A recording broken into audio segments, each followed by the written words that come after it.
All right, in this video, we're going to learn a little bit about charter schools. But Mr. Harris, what are these mysterious charter schools? Look at this cat. All right, charter schools were come up with by this cranky old man, Albert Shanker. There's his name, Albert Shanker. He used to be president of the AFT, which is kind of weird. Charter schools and unions are so opposed to each other so often.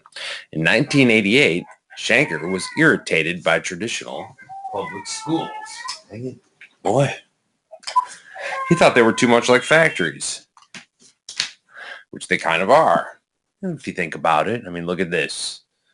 Ways in which schools were kind of like factories.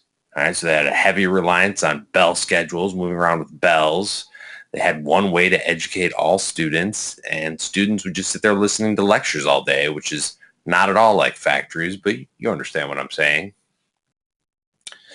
He thought the system was working well for about 80% of students. Yeah. But miserably failing about 20%. Boo. So he had this idea about charter schools, and it was supposed to work like this. Charter schools would be these schools that would target the hardest to educate students, people who are dropping out or people who are failing. Yep. Charters would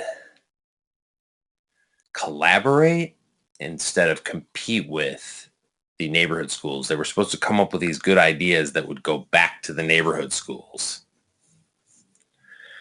Yep.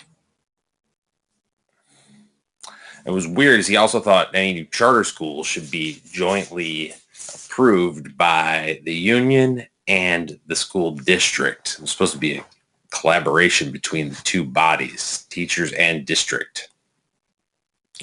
He had this idea that like 6 or 7 very stylish and silhouetted teachers would come up with this idea for something they could do to really serve the kids. They'd go to the district, and the district would well, anyway, Shanker died. I don't know why I put this in here. Shanker, he died or whatever, he was old. All right. Today there are about 6,000 charters in the U.S., serving about 5% of all public schools students, which is nice. I'm wondering, are charter schools at all like Shanker's vision? It doesn't really seem like it. They seem pretty different.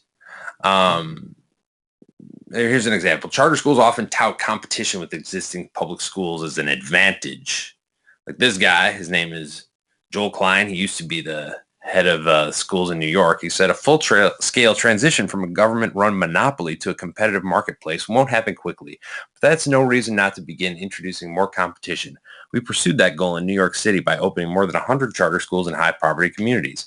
Almost 80,000 families chose these new schools, though we had space for only 40,000. My quote left. Anyway, he's really into competition. Charter schools also have way smaller percentages of special needs students nationally. In Chicago, we have our schools have about 9.5% special ed to the 12.5 district average.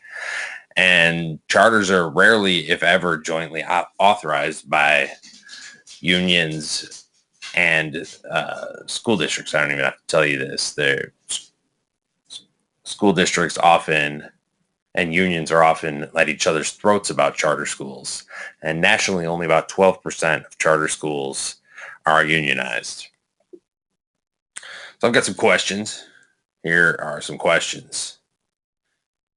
Has the charter movement strayed from what was once a good idea? Is what the charter movement has become actually better than what was proposed originally? Is competition between charters and public schools a good thing?